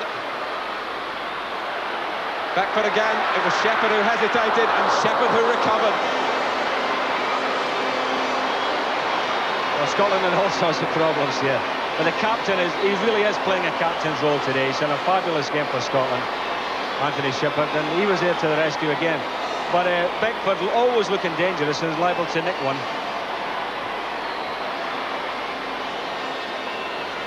Priest then with the corner. And it will come back to him. Seagraves waiting beyond the far post. Priest went for the shot himself and couldn't get it past Shepherd. And Hector Winter will come on for Simon Ratcliffe with 9 minutes left.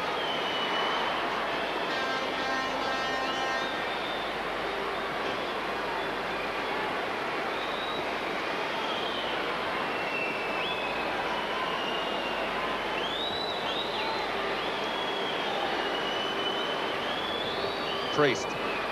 Shepherd there again. And Tony Shepherd showing quality again as he meets Scotland's attempts to play their way out of trouble, but it's Ian Fairbrother for England. Gordon.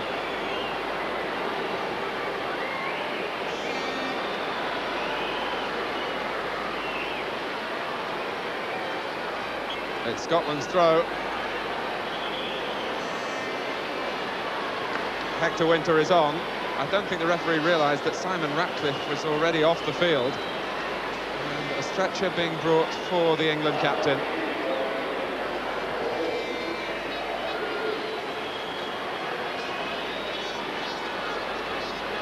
Sankey.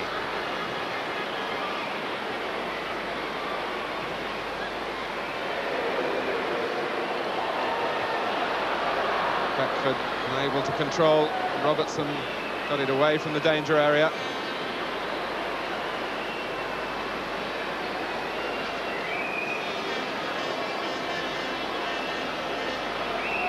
Sankey.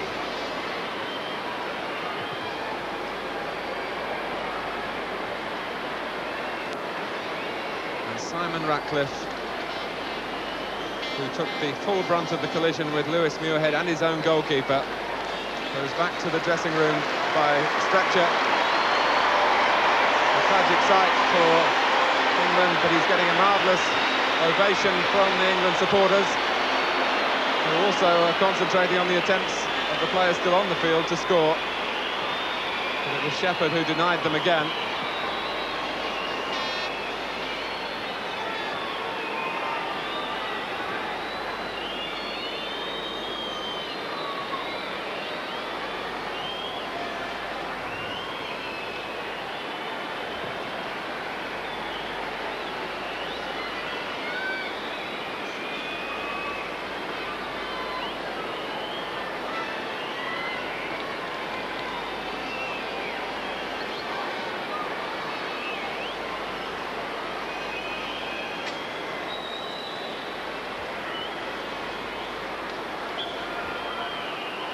Run out of play by Tony Dawes.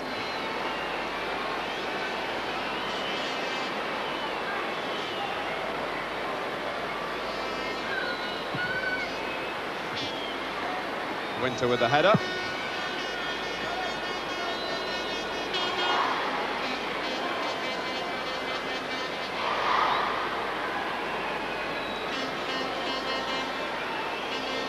Well, it's looking more and more as though one goal will settle it now.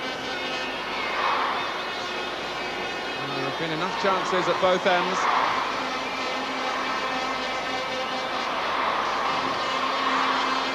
Priest with the throw.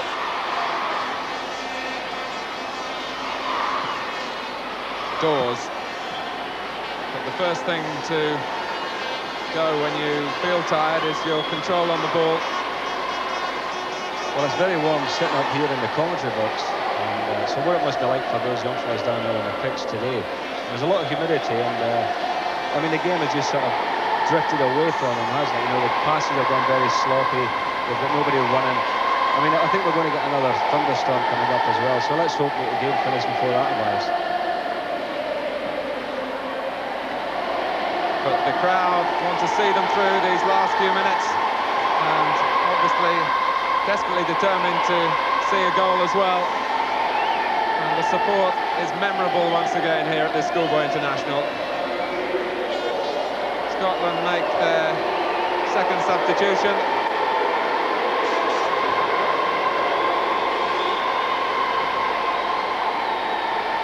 And they brought on Sandy Fraser.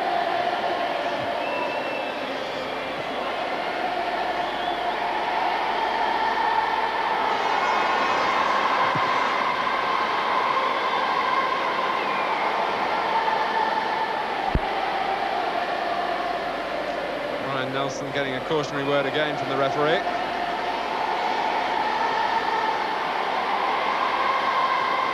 Beckford. Now, what have England got here? Dawes.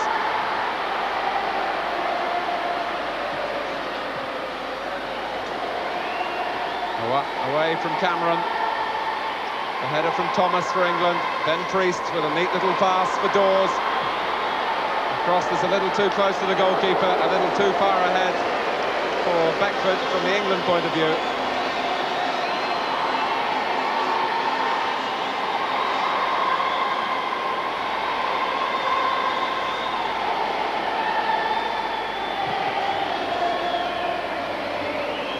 Winter. Then Ferguson for Scotland. Fraser busily trying to get into the action. Now Ferguson is hurt, and the tempo of the game interrupted again by an injury, and it's cramped, the classic Wembley dilemma.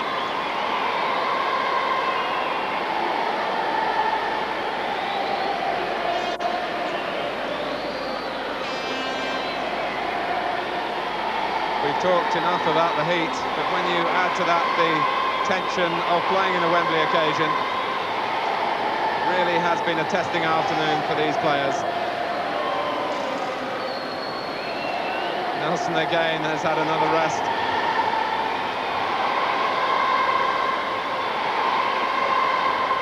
But the crowd continue to sing.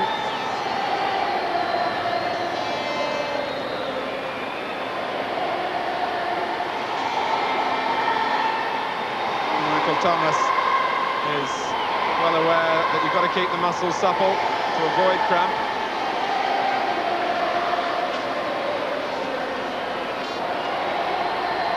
Ian, do you see us getting a goal to drive a wedge between these two sides in the few minutes that remain? Well, anything can happen, obviously, but Scotland had a very good spell just after half-time for 10 minutes or so, where the captain, Anthony Shepherd, there was inspiring them, and they won 2 chances. England got over that, and then they had 1 or 2 chances on a very good spell. The whole thing seems to have sort of died out, and it looks like it's going towards a 0-0. But it's been entertaining football. I've really enjoyed it, and there's been a lot of skill. I thought that the heat would get to them in the end, and I think that's been the answer now. That all the boys are a little bit tired, and I'm not sure if we'll get a goal. If we do, it's more liable to be through a mistake than anything else. Nelson takes the safe way out with the throw back to Donaldson.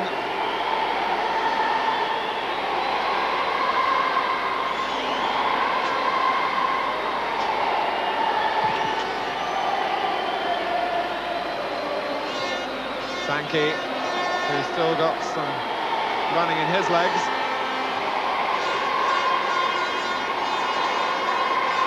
Here's Riddle.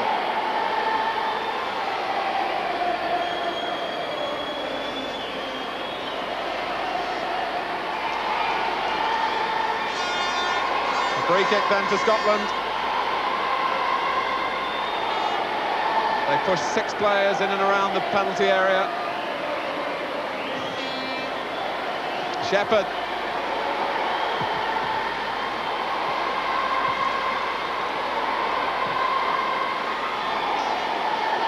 It's a forlorn chase for Dawes.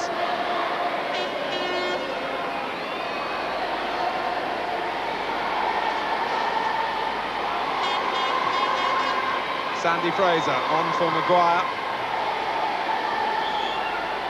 And Scotland have a free kick. Holding by Seagraves on Muirhead. Maybe their last chance.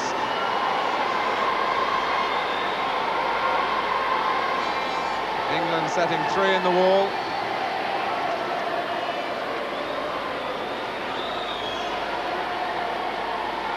Scotland now have the height of Gary Riddle as an advantage for them. And Shepherd. Ferguson the first to react. A missed kick by Priest. Not the best of clearances by Spires. And Gordon. Well, surely the referee had to give a free kick. It was Traynor who was on the receiving end.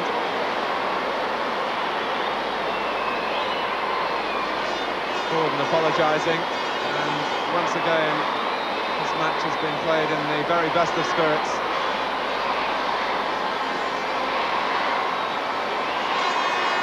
You know, I'm just thinking, I used to take cramp as well, and when I played at Wembley I always took cramp, and you've got to laugh when you see other people get it, because it's a terrible thing, you know. All of a sudden the muscle just tightens up, and you think you have two wooden legs, you know, when it happens to you. So Scotland are down to 10 men, and John Traynor, their centre-half, off the field.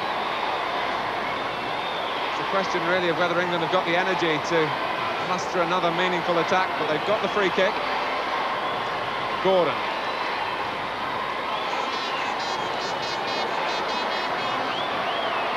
Sankey. Now Thomas. A chance here for England at the very last. Priest. And a magnificent save by Brian Donaldson. Well, that was one superb piece of goalkeeping. When the ball ran free, Priest did terrific to turn and hit it through the ruck of players. The goalkeeper saw it late, dived with his left hand and got it just as the ball was sneaking out the far post. A really superb save. I think after a save like that, Ian, you've got to feel that a goal won't come. Well, I would think so. I mean, that was probably as good a chance as, well, not really a chance, because the ball was coming through a ruck of players, but a superb save. You won't see many better here at Wembley at any level of international football. And this is Dawes. But it's England going forward again with Gordon. And somehow Scotland closed the door. Dawes looks to open it again.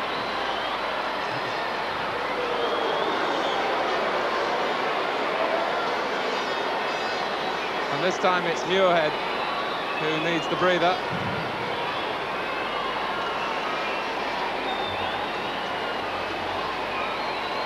We're into injury time, and there's been a lot of that. The problem will be, will the players be able to walk up the royal box?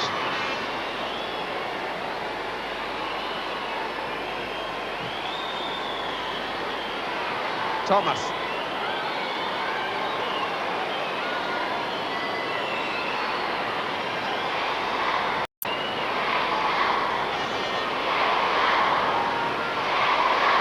Shepherd. 3 minutes of injury time playing. A long ball forward from Fairbrother.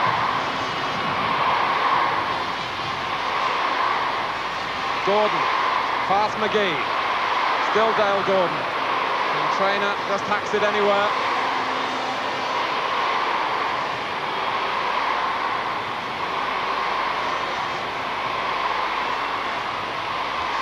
Beckford with the long throw. Fairbrother flicking it on, but it's gone behind. I think it would be a lot unfair for either of the goalkeepers to lose a goal now at this stage, Martin. Both of them, Donaldson and Hayes, have played ever so well right throughout the game. And in fact, both sides have put so much into it that I think a 0-0 draw at the end of the day would suit both sides. I think we'd all come away happy with that.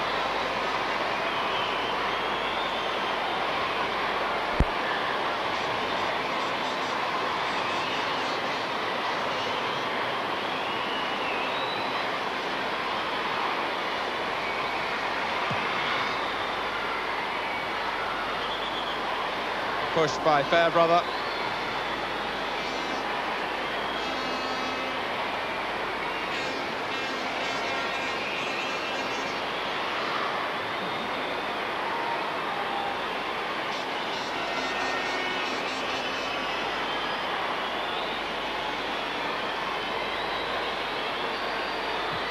McGee with the free kick. Out from Seagraves. And the final whistle goes. England and Scotland share the Dentine Trophy after a goalless draw in which the Scotland captain Tony Shepherd gave an outstanding performance. But Scotland were grateful to 2 clearances off the line from their left-back Brian McGee. And Dale Gordon for England created a fine chance that Darren Beckford couldn't convert and missed one himself. And Jim Morrow, the England manager, ends his 12-year reign in charge of the under-15 side with a 0-0 draw here that everyone has enjoyed. As Ian was saying earlier, it was a tremendous test for the players with the heat and with the emotion of a Wembley occasion. But a draw, I'm sure everyone would agree, a fair result. A final score then here at Wembley, England 0, Scotland 0. Back to Dickie. Yes, England unable to get the revenge they wanted for that defeat in April in Kokodi, and certainly they had their chances in the second half. Anyway, I'm sure that you enjoyed some of those skillful moments. We'll be back in just a few moments with the headlines.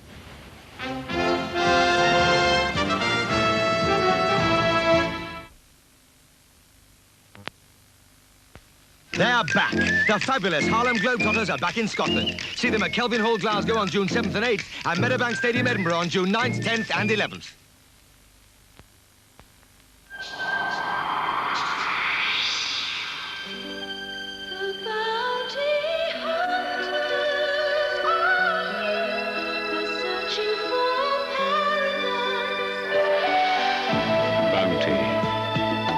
Tender coconut, moist with pure syrup, lavish with thick chocolate. Bounty gives you the taste of paradise.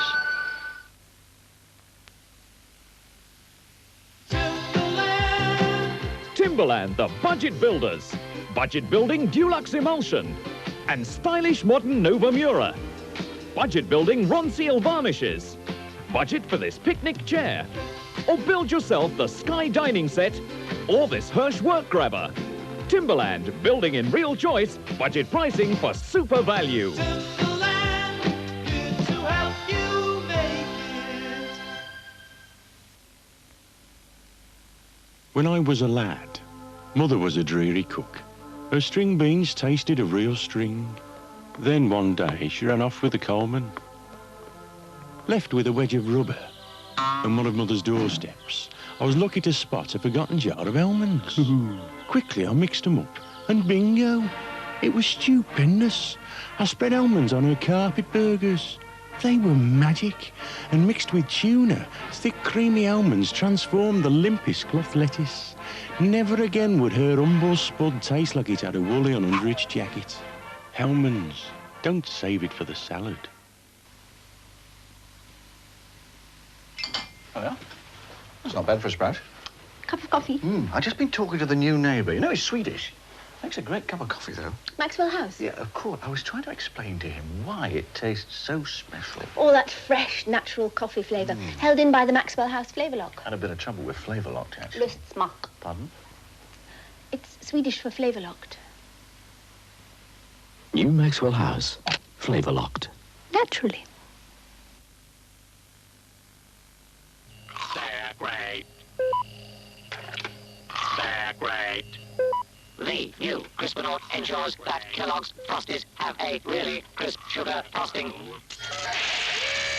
Help! Someone help! Allow me. They're great. Thank you, Tony. The pleasure's all mine.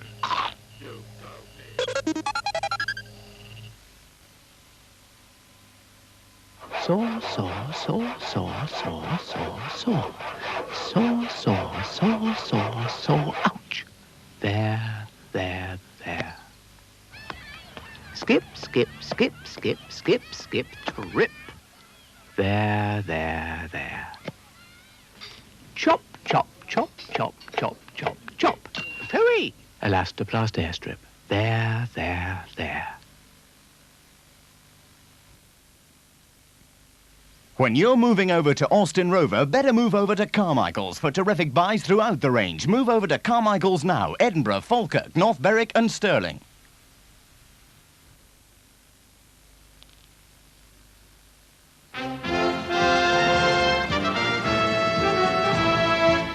And now this afternoon's headlines from the world of sport. Racing apprentice jockey Billy Newnes, on only his second classic ride, wins the Oaks as 12-to-1 shot Time Charter romps home on the last day of Epsom.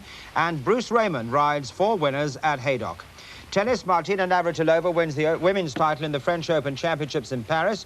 She beat fellow American Andrea Jaeger in straight sets 7-6, 6-1. Britain's Anne Hobbs takes the women's title in the Greater Manchester tournament, beating Kate Latham of America 6-2, 6-love. While at Beckenham, the American Pam Shriver retains her title with a 6-3, 6-2 victory over Elizabeth Sayers of Australia. In the men's singles final, Buster Mottram is beaten 7-6, 6-4 by South Africa's Kevin Curran. Golf, Tony Jacklin, the defending champion, shoots the second round 69 in the Jersey Open and is now 4 under par on 140, 3 strokes behind the early second round leaders. Cricket, Neil Taylor, the young Kent batsman, hits a century against champion leaders Middlesex. That's his 3rd 100 of the season. Umpire David Constant has been dropped from next week's first test at Lord's following a complaint by the Indian tourists. Cycling, the Russian Yuri Kashirin wins the milk race. The Russians also take the team award. Bob Downs of Britain is 4th overall. Bowls, world champion David Bryant is beaten again in the Kodak Masters tournament at Worthing and now looks certain not to get beyond the qualifying stages. And motorcycling, we've just heard that Ron Haslam has won the Isle of Man Formula 1 TT on the Honda. Mick Grant led for 4 of the 6 laps before retiring. Here's the Australia Pools Check with Bob Colston. First of all, the score draws, which are number 17, Thomastown, 22, Moorabbin, 28, Morley, 38, Rockingham, 45, Para Hills, and 55, Ulverstone. And the no-score draws are number 7, Melbourne, 40, Tuart Hill, and 49, Modbury. And with those 6 score draws and 3 goalless games on the coupons, dividends should be very good. Telegram claims are wanted for 21.5 and 22 points. Excuse me. Racing, and 13 fillies went to post for the 204th running of the Oaks at Epsom today. Lester Pickett's Mount Tance was made 4-to-1 favourite for a very open race, but it was Steve Coulson on Last Feather who got first run in the straight. Graham Good is your commentator. He's really quickening there. They've got just over 2.5 furlongs to go, and it's Last Feather in the lead. Last Feather the leader from Caddy Har in second. Then comes Slightly Dangerous and Time Charter staying on. Lester Pickett on the wide outside under pressure and seemingly held at this stage. A furlong and a half to go in the Oaks, and it's Last Feather being tackled by stable companion Slightly Dangerous.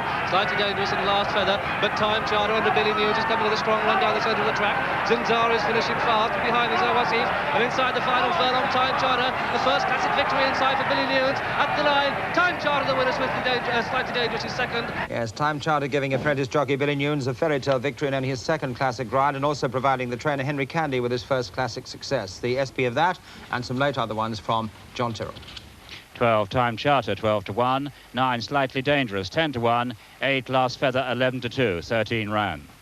The 405, 6, Lord Wimpy, 4-to-1, joint favourite. 1, Old Dominion, 6-to-1. 13, Tree Fella, 14-to-1. 10 ran. The 440, 1, Curve the Wind, 9-to-4. 2, Move Fernie Tichy, 6-to-4 favourite. 6, King's Forest, 9-to-1. 10 ran. Haydock, 415. 4, Ritual Dance, 9-to-2. 8, Negalia, 4-to-1. 10, Swinging Baby, 3-to-1 favourite, 10 ran. Finally, the 445, 28, Haven's Pride, 4-to-1. 34, Tamasudu, 10-to-1. 12, Faridella, also 10-to-1, 17 ran. By the way, this evening, Sebastian Coe has his first European race of the season in Bordeaux. It's the 2,000 metres, and John Walker's world record of 4 minutes 51.4 seconds could be in danger. You can see the finish of that Bordeaux race on ITN in the 9:45 bulletin. Well, that brings us to the end of another World of Sport. The World Cup is just over a week away, don't forget, and with ITV, you can certainly see the fullest of coverage. And on Friday evening, most regions, you will see a special preview programme introduced by Brian Moore. Next Saturday on World of Sport, we have Dunlop Masters Golf, table tennis, and the climax of the National Basketball Finals from America. So until next Saturday at 12:15, from all of us on the programme here, we wish you a very